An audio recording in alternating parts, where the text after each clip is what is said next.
শিবলি ভাই আপনি একটু সরে যান।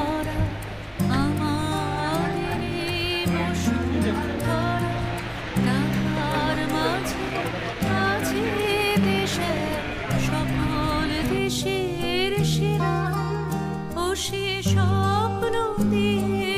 তৈরি সে দেশ স্মৃতি দিয়ে ঘেরা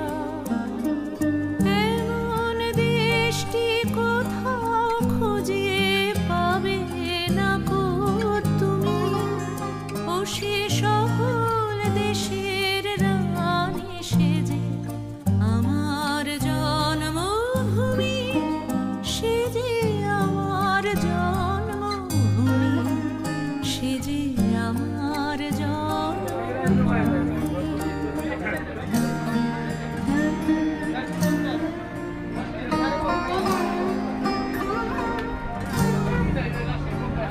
আমি একটা কথা নেতা মাঝে কাল না এসে বাইরে বাইরে কয় গালি দিই এখন যে আমরা সবাই